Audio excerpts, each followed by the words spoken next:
This video will talk about the technique of backdropping during the pitcher's motion to determine the eventual location of the pitch. The backdrop of the softball is very simple. All it is the object that is behind the ball as it travels. On both sides of the screen, if I circle the ball, it's obvious that the backdrop of the softball is the infield dirt. And I've got the camera positioned directly behind the plate here, which will be a pretty similar view that the hitter is going to have, just a slight variation of the angle, but all the principles apply.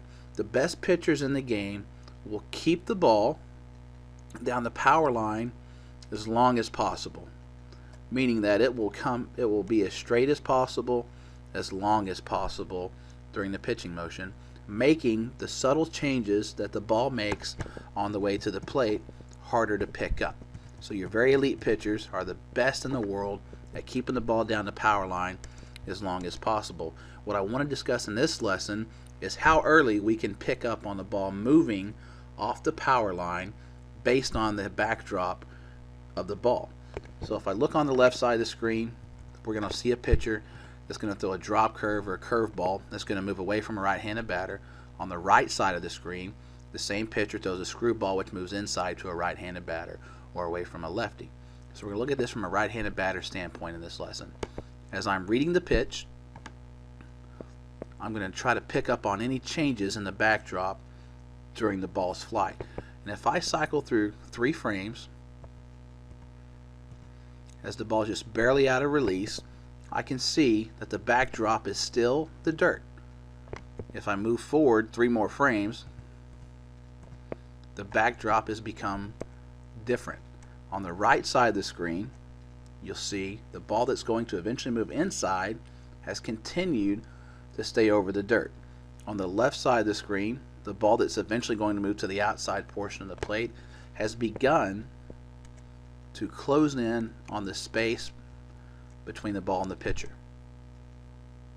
Within 6 frames of the pitch, we have an idea where it's going to move. The farther the ball travels forward, the more obvious the location changes are going to take. On the right side of the screen, you'll see that the ball is getting farther away from the spacing. On the left side of the screen, you can see that the pitcher's black pants have now become the sole backdrop of this pitch. Within 6 frames of the swing, or 6 frames of the pitch, we can pick up on how early the ball is moving, and before the ball is ever a third of the way to the plate, we have an idea of the rate that the ball is moving away from us and exactly how far outside that ball is going to be. You can see the eventual location of the pitch being on entirely different sides of the plate. But we always go back to exactly where the ball is and the position that we are in as a batter. At this point of the swing, hitters, your foot should still be in the air based on the speed of the pitch, or beginning to almost be down to the ground, which will allow you to decide how much weight to transfer, exactly when to trigger the swing and start it, based on this backdropping technique right here. Now I want to further explain the backdropping technique a little bit more as it relates to hitters or hitting coaches that teach a lot of spin recognition and things of that nature. My experience as a baseball player in college and going up to the amateur ranks and such is that the ball is going to have more revolutions over 60 feet 6 inches because it's a smaller ball compared to a softball that's going to travel 40 to 43 feet. It's a bigger ball. It's going to have fewer revolutions. Now in baseball, the backdropping technique is difficult because of essentially the pitcher himself never assumes the position of the backdrop early on, because the ball is being delivered from above his right shoulder or somewhere around it, depending on the actual release point or the slot.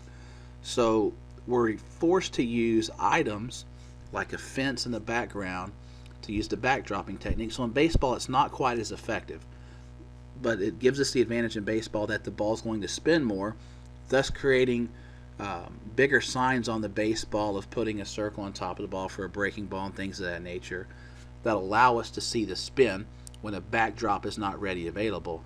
In softball, it's the exact opposite. Because the ball is being delivered underneath the pitcher's waist, the pitcher is always going to be vulnerable to becoming the backdrop of the pitch like we've shown in this lesson.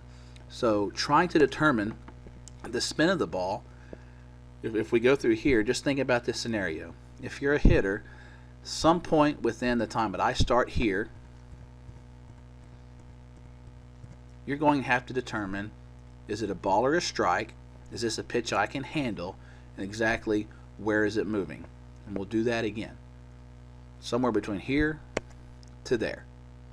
That's the time that we have to figure out where the ball is moving. How many times is the ball going to spin from release to that point of decision? And is that going to be a more obvious indicator of where the ball is moving compared to a backdropping method? And backdropping can be also used for up and down, as we'll discuss in a later lesson on the site. But the inside-outside reaction is very easy. Coaches, tell your hitters, if the backdrop is the dirt, the ball's going to be middle in. If the ball is backdropped in front of the pitcher's leg or any part of her body, that ball is obviously going to be moving away from our batter. This is a simple technique to teach hitters exactly where the ball is going to end up, inside or outside, and I think you can all see the obvious differences in the approach.